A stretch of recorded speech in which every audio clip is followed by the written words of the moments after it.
Uno puede presumir de que es muy chango, pero si le ponen a de veras averiguar qué es lo mejor de DDW, 1,287 presentaciones orales, 1,097 ponentes, 357 sesiones y más de 4,000 carteles en 4 días. Y luego el otro problema, ¿qué es lo mejor? Aquí tenemos a los padres de esta criatura, los doctores Ballesteros y Dehesa, que hace muchos años decidieron inventar esto, y que la idea es qué podemos traer que sea útil para México. Aunque fuera posible ver todos los trabajos, que no lo es, de todas maneras tenemos que pensar qué es lo mejor. Bueno, se nos mostró el representante del American College como lo que ellos, los organizadores, eligen, pues a lo mejor es lo mejor. Entonces me metí a la plenaria del presidente y ahí encontré 2, 3 cositas que podrían ser interesantes.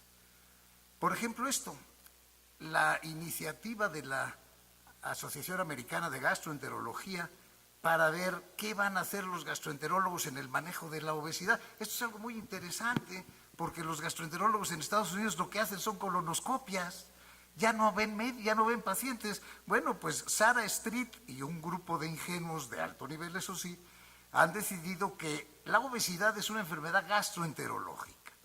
¿Por qué? Ahí están 4 argumentos. El metabolismo de los alimentos y la nutrición son parte integral de la gastroenterología. Los gastroenterólogos somos internistas, por un lado, por otro lado especialistas en las enfermedades del aparato digestivo y por otro lado algunos son endoscopistas. En Estados Unidos todos, porque si no, no pueden vivir en el nivel de alto al que están acostumbrados. Por otro lado, y en ese congreso se mostraron varios casos de trabajos en los cuales el endoscopista le va a robar el trabajo al cirujano una vez más, ahora en el tratamiento de la obesidad mórbida. Y por último, dice la doctora Street, los pacientes quieren que nosotros seamos los que los atendamos. Los pacientes aman a su gastroenterólogo, dice ella. Ya no le puso número a otros argumentos a favor de que efectivamente la obesidad es una enfermedad gastroenterológica. Por ejemplo, dice, la mayoría de las enfermedades que vemos nosotros son relacionadas con la obesidad. Las complicaciones gastroenterológicas de la obesidad aparecen antes que otras. Pone ejemplos como los obesos tienen más enfermedades premalignas y más cáncer, y de inmediato piensa uno en el esófago de Barrett y en el cáncer del colon. Pero es un hecho, ya está estudiado, que un porcentaje menor de estos pacientes son a los que se les buscan estas enfermedades. Y por último, en muchas enfermedades del aparato digestivo, la obesidad es un factor de riesgo modificable.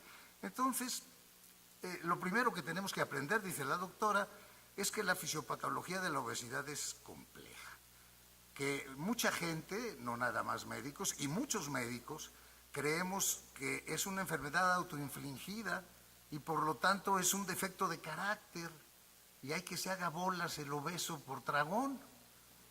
Y por otro lado, los que no tratamos de ser así tan feos con los pacientes, desde hace décadas les explicamos con el ejemplo de los políticos mexicanos que dicen que ganan 50,000 pesos al mes, pero tienen una cantidad de gastos y de propiedades y de cosas infinitamente superiores a esa cantidad, le decimos, mire señora, aunque usted diga que come muy poco, la verdad es que algo tiene usted que hacer para que tenga en el banco tantas calorías, tantos triglicéridos.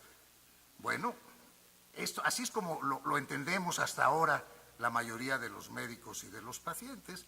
Y sin embargo, resulta que algunos pacientes obesos tienen razón. Los avances recientes en el conocimiento de la genética, la fisiología neurogástrica y el microbioma, que está de moda, como saben, han formado una imagen mucho más matizada, mucho más compleja, que demuestra que no todos regulamos nuestros ingresos alimentarios ni el metabolismo para el que usamos esas calorías de la misma manera.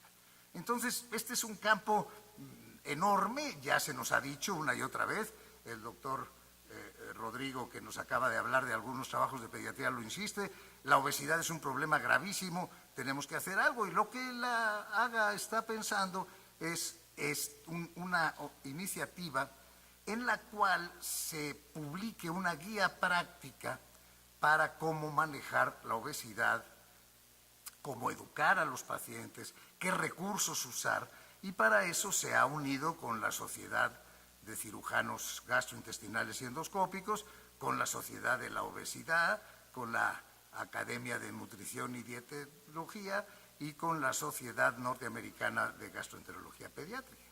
Entonces, creo que este tema debe ser tomado también por la Asociación Mexicana de Gastroenterología, y nosotros, la mayoría de los gastroenterólogos, a diferencia de los gastroenterólogos de Estados Unidos, sí todavía somos internistas, todavía tardamos un rato con los pacientes, todavía hacemos muchas más cosas, y a lo mejor es un buen campo, dado que estamos tan mal o peor que los Estados Unidos en nuestros problemas de obesidad, para que la asociación piense en esto, que para mí me parece que es el objetivo de este curso. Un trabajo que seleccionó el presidente de la AGA es un trabajo en el que otro tema de moda, que es los FODMAP, y que si ustedes han leído, que sé que no lo han leído, es una pregunta retórica, la guía que el Instituto Mexicano del Seguro Social, el ISSSTE, la Secretaría de Salud y las academias, líbrenos señor, las academias de cirugía, de medicina y de otras cosas, se juntaron para hacer sobre el intestino irritable, pone como primer tratamiento dietético el eliminar todos los FODMAP. Bueno, hay un trabajo grande en Estados Unidos de autores importantes y conocidos en los que utilizan la dieta que aconsejan las guías inglesas de manejo del intestino irritable, que es esa empresa del gobierno británico, se llama NICE, y entonces comparan en un grupo grande la dieta baja en FODMAP con la dieta habitual que se aconseja para el intestino irritable, y le preguntan al paciente si tiene un alivio adecuado de sus síntomas y, oh sorpresa, no hay diferencia. Pero en cambio organizan un índice compuesto y ahí sí hay diferencia, les va mejor a los que no toman FODMAP, y el dolor abdominal en particular les va mejor a los que no toman FODMAP, y en cambio la consistencia de las heces no se diferencia. Tenemos que estar muy pendientes de esto. Todos sabemos lo difícil que es esta dieta para ser seguida. Y lo que más me interesó y que apenas la doctora Esguarán mencionó de pasadita es que de 171 enrolados, solo 83 completaron el trabajo. Pues es un trabajo que debían haber tirado a la basura y sin embargo lo selecciona el señor presidente para que se presente. Y de estos desertores mayoritarios, más lo fueron en el grupo FODMAP, pero muchos también en el otro grupo. Es decir, es muy difícil seguir nuestras instrucciones para el manejo dietético del intestino irritable, y creo que las gentes que participaron en esa guía gubernamental en la cual le plantean al médico de primero y segundo contacto la necesidad de que el paciente no coma FODMAP, deben sentarse a pensarlo otra vez. Otro trabajo que me pareció aplicable a nuestro medio en la sesión del presidente fue este estudio en el cual 3 de estos anticoagulantes modernos que ya están usando los cardiólogos de Irapuato, si se lo usan en Irapuato quiere decir que se usan en todos lados, apixaban, dabigatran y rivaroxaban, que ya no requieren tiempos de protrombina, que no sabemos qué tan importantes son como causantes de hemorragia, fueron estudiados comparados uno contra otro. Juntaron muchos pacientes, como ven ustedes, y el primer resultado importante es que la capacidad de proteger contra la hipercoagulabilidad fue igual en los 3, pero fue interesante que el apixaban fue el que causó menos hemorragia en general, con un riesgo relativo 2.2 veces menor que el rivaroxaban, que a su vez fue más efectivo que el dabigatran. Otra cosa muy importante es que en mayores de 75 años, el menos dañino fue el apixaban. Yo le voy a pasar a mi amigo el cardiólogo estos datos. Aquí están los números necesarios para dañar de este trabajo grandote. Fíjense, 5,000 para evitar embolia en general, o sea que funcionan muy bien, 7,600, 1,000. Para que el enfermo sangre, 1 de cada 83, excepto el Rivaroxaban, que es 1 de cada 39, pero para que sangre específicamente del aparato digestivo, 1 de cada 139, de cada 74 y de cada 45. Yo creo que estos datos tienen que ser aplicados por nosotros porque cada día vemos más enfermos que los cardiólogos manejan con estos productos. Y me salí de la sesión del presidente y me fui a una que con gran bombo y platillo lanzaba Roma 4. Nos vienen amenazando con Roma 4 pues desde hace como un año. Y ya lo lanzaron ahí mero en San Diego en el mes de mayo. Estos son los 3 jefes de la pandilla, el doctor Drossman, que es un gastropsiquiatra y que es el jefe, el doctor Talley, que ustedes seguramente han oído hablar de él, que a veces está en Australia y a veces en Estados Unidos, que es cambiante, y un español que trabaja en Barcelona, el doctor Fermín Megarín. Por primera vez en la historia tenemos un médico que trabaja en México, el doctor Mases Mulson, como parte del consejo directivo de la Fundación de Roma. Otra cosa interesante, el Comité de Relaciones Internacionales tiene 8, órale, voy a decir como el doctor que alguien está cambiándolo, pero yo sé que soy yo. El Comité de Relaciones Internacionales tiene 8 miembros, el Comité de Apoyo 35, los equipos de trabajo 39 y 97 los comités de Roma 4. Ahora sí se juntaron en serio, no sé en qué restaurante de Roma cabrán. Aquí tienen Roma 1, el librito verde de abajo, luego Roma 2 más gordito, luego Roma 3 con el que podría uno perfectamente matar a su consorte si fuera necesario, y por último Roma 4 que ya es de 2 tomos. Algunos cambios que vamos a tener que aprender, porque queramos o no, los gastroenterólogos estamos usando Roma para tratar de entender a nuestros pacientes con enfermedades funcionales. Lo primero, pues, es que la palabra funcional ya la abandonan y ya no está en los títulos. El síndrome de dolor abdominal funcional ahora se llama síndrome de dolor abdominal de origen central. La incontinencia fecal funcional ya nada más es incontinencia fecal. ¿Que no hay incontinencias fecales orgánicas, por el amor de Dios? Los trastornos funcionales de tantos años aprendiendo eso, cuando antes eran colitis y gastritis y los pacientes todavía dicen mi colitis y mi gastritis, cuando antes eran intestinos irritables y dispepsias, ahora eran trastornos funcionales, pues ya no, olvidémonos de eso, ahora se van a llamar trastornos de la interacción intestino-cerebro. Y ahorita les voy a enseñar la nueva definición de trastorno funcional y solo se quedó funcional para cosas que no hay más remedio, como pirosis funcional o diarrea funcional. Esta es la nueva definición de trastorno funcional. Alteraciones de la interacción cerebro-intestino, clasificados por síntomas del tubo digestivo, cuando su fisiopatología puede estar en anormalidades de la motilidad, hipersensibilidad visceral, función alterada de la mucosa o función inmunitaria alterada, microbiota alterada o procesamiento central cerebral alterado. Esta es la nueva definición y pues habrá que aceptarla. Hay nuevos capítulos, por eso son 2 libros ahora, hay 2 capítulos de historia, el doctor Hurtado tiene seguidores allá en el grupo de Roma. Y hay nuevos diagnósticos que eso sí me provocó un ataque muy grave de epilepsia que gracias a que estaba el doctor Uscanga junto a mí me puso en la boca el programa para que no me mordiera la lengua. Se robaron al esófago hipersensible, a ver si el doctor Baldovino nos pone alguna queja. El esófago hipersensible era parte de la enfermedad por reflujo no erosiva. La pirosis funcional todos estamos de acuerdo que no, que estaba bien como funcional, pero luego abusaron. Síndrome de hiperemesis por cannabinoides, constipación inducida por opiáceos, síndrome del intestino adicto a los opiáceos. ¿Eso es funcional?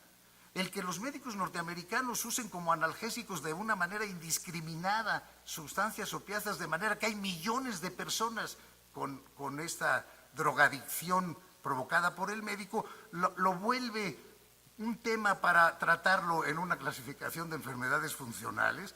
Bueno, eso me provocó, les repito, una contracción terrible de todo el sistema nervioso. ¿Cómo pueden meter eso que es perfectamente orgánico a esta enfermedad? Bueno, es seguro que se lo dijeron a ellos, porque sin que nadie le dijera nada, el doctor Drossman sacó esta gráfica en la que se muestra que el síndrome de disfunción intestinal, el síndrome de disfunción intestinal por opiáceos se ve en el 50 al 60% de los usuarios crónicos. Y la constipación, todos tenemos pacientes frecuentemente oncológicos, con dolores insoportables, que toman opiáceos y que están constipados. Sí, es muy frecuente, 40%, dice el doctor Drossman. Y este síndrome de intestino adicto, en el cual el dolor aumenta al tomar el opiáceo, 5%. O sea que porque es muy frecuente, ya tiene que entrar en el sistema de Roma, me parece inconcebible. El nuevo definición de intestino irritable, entonces, es un trastorno funcional, igual que siempre, pero la molestia desaparece. Ahora es dolor abdominal. La doctora Maru Icaza, la reina del intestino irritable en el Mayab, está muy enojada porque ella dice que muchos pacientes tienen molestia y no dolor. Igual se asocia a cambios en el hábito intestinal, igual que siempre, se clasifican los mismos 4 subtipos de siempre, pero ya no son 3 días al mes, ahora es un día a la semana, nos dan ese regalito y lo demás queda igual. Otro cambio importante es que en lugar de que el 25% de todas las evacuaciones sea el límite para clasificar al enfermo en las 3 diferentes tipos, ahora tiene que ser el 25% de las heces anormales las que se usen. De manera que si las heces son normales ya no entran. Esto va a hacer que tengamos más enfermos clasificados con este sistema y puede ser una buena idea. Algo que todos los que vemos pacientes llevábamos luchando porque se incluyera, que es el hecho de que el paciente llega a una consulta y yo puedo hacer el diagnóstico con mucha precisión de constipación funcional porque no tiene ningún otro dato de intestino irritable, pero a la siguiente consulta llega y tiene meteorismo, distensión y dolor, aparte de la constipación, y entonces ya lo clasifico como intestino irritable con predominio de constipación. Cambia el paciente. Esto demuestra lo mal que entendemos esta enfermedad. El paciente cambia, nunca lo habían aceptado por lo difícil que es para meter enfermos a investigación, el que el enfermo cambie de diagnóstico, pero es una realidad clínica y qué bueno, hay que felicitarlos por lo que lo hayan aceptado. Bueno, pues hice mi mejor esfuerzo para resolver el tremendo problema que me dio el trío de goleadores que dirigió este curso. Por supuesto fracasé, pero los dejo con esta frase de Delacroix: desear lo mejor, esperar lo peor como pasó y aceptar lo que viniera. Muchas gracias por su atención.